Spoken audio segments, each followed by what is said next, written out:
Sim, continua. Hoje teremos estatísticas das emergências médicas no consultório odontológico. Acho que hoje vai ter que ser assim. A timidez tá tão grande que hoje vai ter que ser a base da brincadeira, eu acho. Acho que não, né? Acho que eles querem. Eu vou voltar a ser séria, peraí. Gente, eu não nasci pra dar aula no YouTube. Olha isso aqui. Vocês vão achar que tá todo borrado, ó.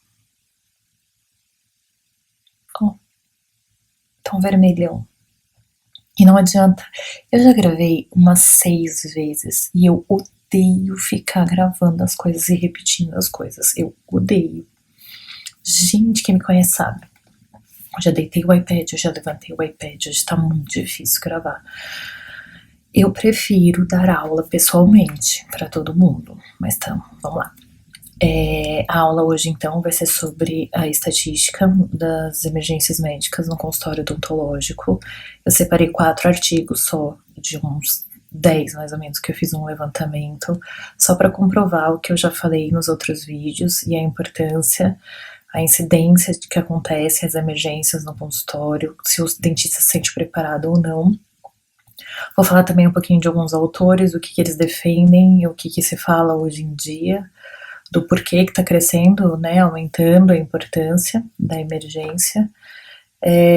Daí eu paro essa aula e venho para mais uma aula chata, que seria a parte do que a gente tem o Código Civil, o Código Penal, o Código de Ética e do consumidor, que a gente tem que respeitar, porque a gente responde sim para uma emergência que acontecer no consultório. Então, assim, eu digo chata, de pesada por ser teoria, tudo bem? Por eu não conseguir parar de olhar para isso aqui. Hoje tá difícil. Então não vou gravar de novo, tá? Hoje vai assim mesmo. E paciência. Se vocês tiverem que criticar que meu batom está borrado, que minha boca está assim, e aqui é uma ferida, eu acho, que tá incomodando. Hoje vai assim. E vocês podem reclamar. Eu não vou gravar de novo. E eu vou entrar com a aula rapidinho, então, para depois a gente ir para a parte legal, que é a parte prática. Então, eu disse chata porque é muito teórica, tá bom? Então, até já. Eu já gravei umas 1000 vezes, agora eu vou mostrar pra vocês. Eu gravei com áudio, eu gravei comigo, eu gravei sem áudio, só tá dando erro. O celular, o iPad e o computador. Só pra vocês terem uma noção de que realmente estou tentando, mas hoje está complicado. Não é só... Tá complicado, hoje não quer sair de jeito nenhum, mas vai sair, que eu não sou uma pessoa de desistir. Então vamos lá. Se algum profissional perguntar qual é a porcentagem de situações de emergência em consultório odontológico, Ivan diria, depende. Pois caso ocorra com você, a porcentagem será de 100%. Então vou aproveitar que agora vocês estão vendo, né? E eu espero que grave, porque a última vez que eu vou gravar já deve ser a milésima vez, gente. Eu vou ter... Vamos lá. Eu peguei uma situação de uma paciente que ela foi fazer implante num consultório odontológico e pediu que fosse um médico fazer a sedação. Por que eu tô falando baixinho? Porque já é quase 1h da manhã. E eu aqui estou tentando desde as 7, eu acho. Tá fogo. Bom. E foi o médico fazer a sedação dessa paciente. E aí, né, coloca o... Agora já vai faltar todas as palavras na minha cabeça, não acredito. Que eu brinco que é um manto sagrado. A cabeça não tá funcionando mais. A gente põe a paramentação no paciente. Ai, desculpa. Mas hoje tá que tá. Colocar a paramentação na paciente e aí o rosto, muitas vezes a gente não vê porque a gente fica só com a boca do lado de fora. Essa paciente teve uma parada cardiorrespiratória, ficou mais de 4 minutos sem atender e levaram para o hospital onde eu estava fazendo plantão. Então eu vi essa paciente entrar sem terminar direito a cirurgia, sabe? Quando fecha correndo assim e corre com a paciente pro hospital. Ela ficou com sequela, porque ela ficou mais de 4 minutos sem parada, sem o atendimento, tudo bem? Então, uma dessa, você não precisa mais nenhuma pro resto da sua vida. Já vai falar assim, ó, é muito importante eu saber o que tá acontecendo, tá bom? Então vamos lá. E passa, pelo amor de Deus, por favor. Isso. Os artigos que eu vou falar, então, um deles é esse, conhecimento dos cirurgiões dentistas diante de urgência e emergência médica. Dá um desconto, gente, realmente eu já gravei umas 1000 vezes. Então, esse aqui é um dos artigos onde eles fizeram lá em Belém do Pará, e eles enviaram um questionário para 362 dentistas. Desses 362, só 125 responderam. Desses 125, teve mais especialista do que o clínico geral, tá? E da resposta, o que eles tiveram de predominância de emergência? Eles tiveram a hipoglicemia, com 48,8%. Vamos passar aqui, que daí ele aumenta para vocês verem. 48,8%, tá bom? E aí eles falam dessa lacuna da formação dos dentistas e do diagnóstico diferencial. Tá aí uma outra coisa que eu acho super importante, o diagnóstico diferencial. As pessoas às vezes acham, por exemplo, que uma hipotensão que uma hipoglicemia é uma hipotensão. Muita gente fala, eu tô passando mal que minha pressão caiu. Sua pressão caiu ou você teve uma hipoglicemia? Entendeu? Você sabe diferenciar? Como que faz para diferenciar? E qual é a maior causa? O que acontece? Então a gente vai falar sobre isso, tá bom?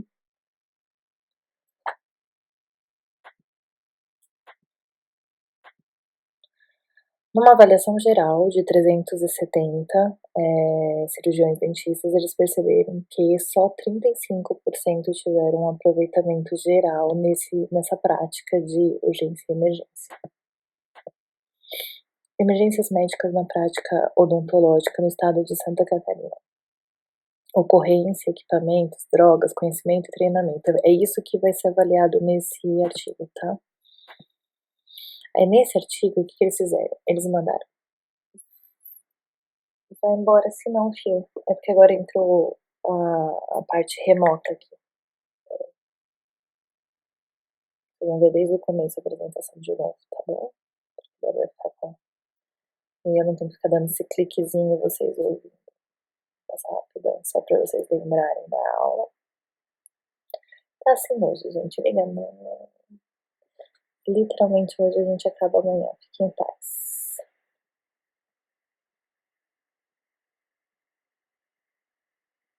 Gente, muito bom. Agora sim, vamos lá. Então é o seguinte, ó, eles mandaram 6.000 cartas fazendo o questionário para os dentistas. Dessas 6.000, só 506 dentistas responderam. Gente, é quase nada, né? Tá aí, ó, 8,43% só responderam. Gente, será que a MEC vai voar? Porque olha o barulho que tá fazendo. Tá chovendo no MEC, né? Que beleza. Só não pega fogo que tá tudo certo. E isso em 2004, tá? E aí eles comentam o seguinte, que eles sabem da importância, eles se sentem despreparados para emergência. Deixa eu colocar aqui agora mais um papel. Eles se sentem despreparados para solucionar um caso de emergência. E as emergências que foram mais relatadas foram lipotímia, taquicardia, hipertensão, reação anestésica local e hipoglicemia.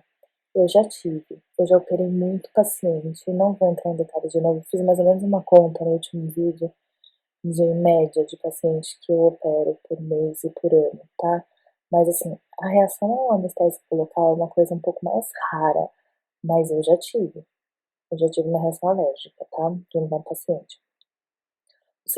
O serviço público encontra-se com uma quantidade maior de equipamentos e de drogas para dar esse suporte, e eles também mandaram essas cartas para as faculdades para saber se tem essa matéria como aula, né, na faculdade. E eles colocaram aqui, ó, acusou a inexistência da disciplina específica que tratem das emergências médicas. Eu também não tive aula sobre isso na faculdade e desconheço atualmente que faça parte de um currículo, porém eu posso estar errada. Por quê? Porque estou tentando entrar em contato com o CRO e o que eu sei é que antes era para quem fazia especialização, hoje não é mais para quem faz especialização obrigatório, mas também não sei se entrou na grade curricular. Se já estavam tirando, né, escultura dental da grade curricular, que dirá aula de emergências médicas, mas tudo bem. Tá bom.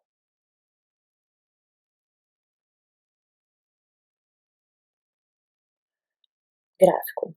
23% se sente preparado para atender uma emergência e praticamente 77% não se sente preparado. Aqui, ó, ele fala da distribuição. Então, assim, eu chego para um paciente e falo: quantas emergências ou quantas vezes você já se sentiu mal aí no consultório odontológico no último ano, nos últimos 12 meses? Então, a maior parte falou que se sentiu mal de 1 a 2 vezes. Gente, 45,8, quase 46%. É muita gente passando mal.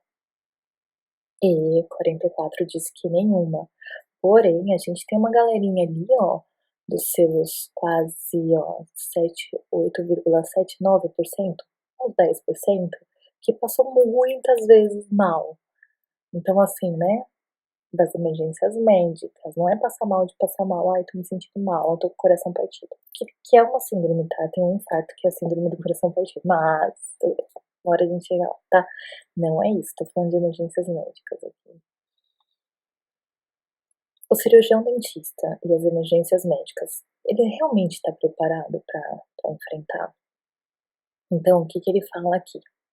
Que na maioria dos cursos de graduação não tem essa disciplina específica e é apresentado de uma forma muito resumida dentro da semiologia ou da cirurgia. Eu não tive, tá?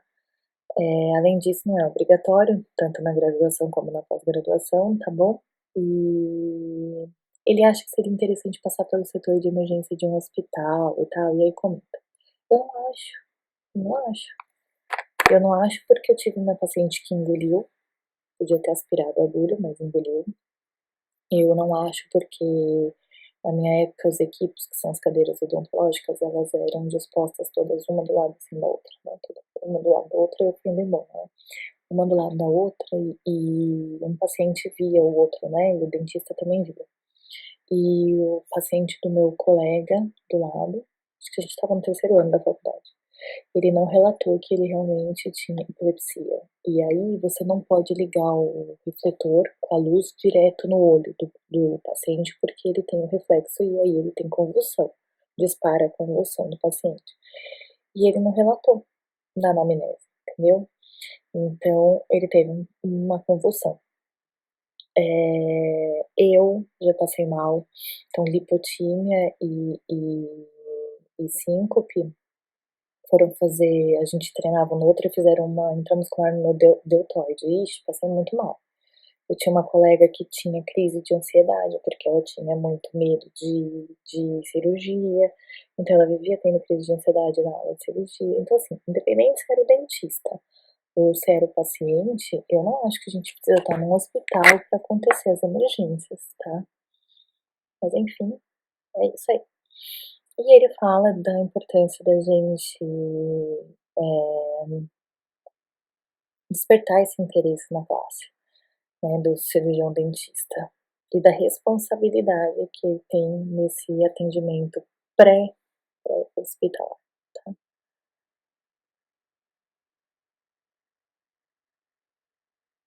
Achei que eu tinha parado de novo. Aí aqui, ó, avaliação do nível de conhecimento do uso de protocolos de urgência e emergência na dissertação de Belém do Pará, também da Universidade Federal do Pará. Eu gostei muito dessa dissertação, tá? Mas tem um quadro aí que é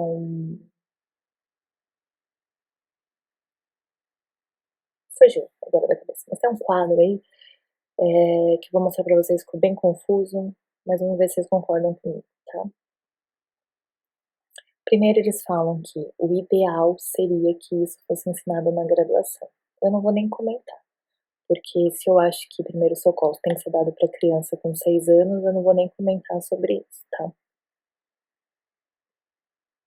76% dos formandos já tinham participado de um curso, e desses daí, 24% não tiveram nenhuma participação, tá? Aí tem o gráfico, vai vir esse gráfico aí.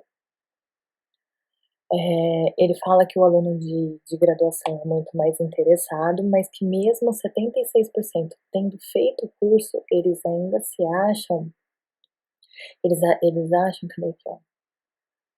Eles não acham que eles têm uma formação adequada para dar o atendimento, mesmo tendo feito o curso, mesmo sendo a maioria, tá bom?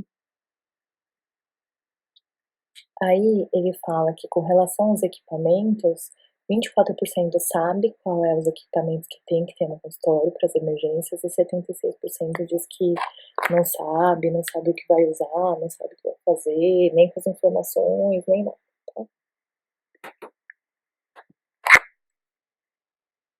Vamos, né? Vou me comandar por onde? Por aqui ou por aqui? Ai, Lui, nessa hora da madrugada já. Ferreira, ele diz o seguinte, que ele acha que a preparação para enfrentar tais situações não é ideal. E não é, né? A gente não precisa. Eles não oferecem um treinamento adequado para que as pessoas saibam entender os sinais e os sintomas, ou seja, diferenciar. Você está tendo uma hipoglicemia ou uma hipotensão. E outra, treinamento. Essa é a palavra correta. O que eu estou fazendo aqui é despertar o interesse, é começar a falar sobre isso na odontologia, porque não é falado, porque o dentista não é falado nas emergências da vida, mas o treinamento prático, eu posso até mostrar uma prática para vocês, porque eu já pensei em filmar isso, em um atendimento no consultório, e mostrar e tal, mas não é a mesma coisa que você que está aí do outro lado colocar a mão, então tem que ter treinamento prático, tem que ter. Se não me engano é o IBRAP, que eu faço curso deles, que é de trauma, porque eles estão mais se atualizando, eles pegam os protocolos internacionais e tal. E eles mesmos falam que depois no final vão dar um curso prático, porque, gente, pelo amor de Deus, né? Como que eu vou falar? Tem faculdade que dá primeiros socorros em EAD, mas, né? Abafa o caso que eu não vou nem comentar sobre isso. E esse é o gráfico, gente. Eu fiquei muito perdida nesse gráfico, porque é o seguinte, vamos lá, ó. Aqui, ó. Nessa parte aqui, ó, na coluna vertical, tô me sentindo no Fantástico, aproveitar, não, nem todos vão lembrar, mas tinha uma girafinha que ela falava na coluna do meio, e a gente põe aqui, né? Vai pegar, ó. Você conhece o protocolo de suporte básico de vida? Aí você vai falar sim ou não. E aqui, ó, se você já recebeu o curso, e aí ficou confuso. Primeiro porque não pôs as linhazinhas e eu sei que não põe as linhazinhas, tudo bem? Não me critiquem, ok. Mas aqui, ó, é a porcentagem, tá bom? Porcentagem de não e porcentagem de sim. E aí, e o que é essa quantidade aqui, ó? Mas tudo bem, vamos lá. É o seguinte, o que eles querem provar? Que tinha mais gente que não sabia do curso, mas teve mais gente que fez o curso, tá bom? Eu vou passar, ó, para aproximar para vocês verem. Então, mais gente não conhecia o suporte básico de vida, né, do que quem conhecia, porém mais gente fez o curso. Aqui é quem fez o curso do sim. E eu fiquei toda confusa nesse gráfico, mas vamos lá, vamos para a parte escrita. Se eu estiver sendo ignorante, por favor, me corrijam aí nos comentários. Falar, ou sou ignorante, o gráfico estava querendo dizer isso. Mas eu não entendi muito bem. Essa luz já tá parecendo o sol da manhã, tipo 6 horas da manhã eu tô aqui já, né, pra ir com a história. Vambora. É significativo o percentual de formandos que não possuem conhecimento em manobras de suporte básico de vida, como atendimento de urgência e emergência. Porém, a maioria, aí, ó, 76% desses graduandos aí, que fizeram parte dessa pesquisa, já participaram dos cursos. ficou meio estranho, não ficou? Tipo, uma boa parte não conhece, mas uma boa parte já fez, e aí, enfim. Mas não sabe como agir nas principais intercorrências abordadas. Essa é, eu acho que é a parte mais importante. Ó, mesmo que você tenha feito curso, tu ainda continua não sabendo o que fazer. E vamos resumir isso daí, tá? Vamos lá para os escritores. Eu espero que seja a última vez que eu esteja gravando. Jesus, vamos lá. Diante de um problema que lhe surja no curso de um tratamento, ou mesmo de forma repentina em seu consultório. Então, o que eu quero dizer aqui? Gente, eu passei lá no consultório de vocês, o consultório de vocês não é num prédio, tudo bem? É uma casa. E eu passei mal na sua calçada. Quem tem que me atender? Você.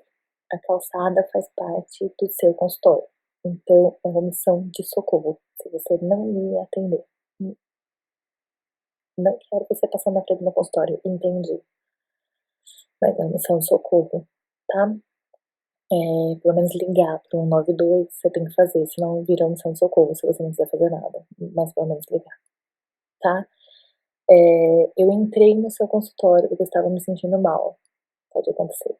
Eu me senti mal assim que eu pisei no seu consultório porque eu fiquei nervosa. Não importa, gente. Ou se você estava me retalhando inteiro e fazendo uma ortognática com uma expansão de maxila em consultório. Tudo bem? Não importa o que você estava fazendo ali. O que importa é que pode acontecer, tá? E aí o que ele fala? Que é dever do profissional empregar todos os meios que estiverem a seu alcance. E aí a necessidade do preparo desse profissional de lidar com essas emergências, entendeu? E que ele vê como hoje em dia, em 2004, tá? Hoje em dia. Nós estamos em 2019, não se percam. Em 2004, ele já falava que os conhecimentos têm que ser de suporte básico de vida, ventilação artificial e compressão cardíaca externa, tá bom? Eduardo Andrade, Emergências Odontológicas, tá? Oliveira e seus colaboradores afirmaram que as urgências e emergências representam um risco constante na nossa prática, seja pelo estresse ou pelas drogas que a gente usa, um benzodiazepínico como um pré-anestésico, como o diazepam, são situações que exigem ações rápidas e corretas para minimizar sequelas e salvar a vida do paciente. Eu vou ter que fazer um adendo, aproveitar que já passou da meia-noite mesmo, em casa já virei abóbora e eu já tô totalmente torta, eu fico aqui, já nem sinto mais o meu pé. Tô na mesma posição, já vai passar um tempinho já. Eu acho que por isso que a gente que lida com emergência constantemente fica uma pessoa assim, um pouco mais, e cirurgiões um pouco mais decididos, entendeu? E mais punch no approach, entendeu? A gente é mais, porque tem que ser. Só que isso não dá pra gente separar, tá? Vida pessoal, de vida profissional, de YouTube, de vai assim e tá me irritando, por exemplo, hoje eu tenho que gravar 6.000 vezes e repetir a mesma coisa, falar, não é meu perfil isso, entendeu? Não é meu perfil. Tenho uma vez pra fazer bem feito, acabou. É mais ou menos isso, entendeu? Não tem a segunda vez, porque na segunda vez já posso ter dado problema pro meu paciente.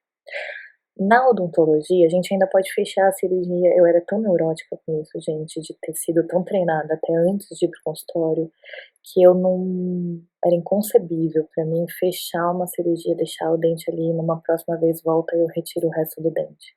Isso é muito comum, tudo bem? Pra quem aí estiver julgando e for recém-formado, já vou avisar, é comum.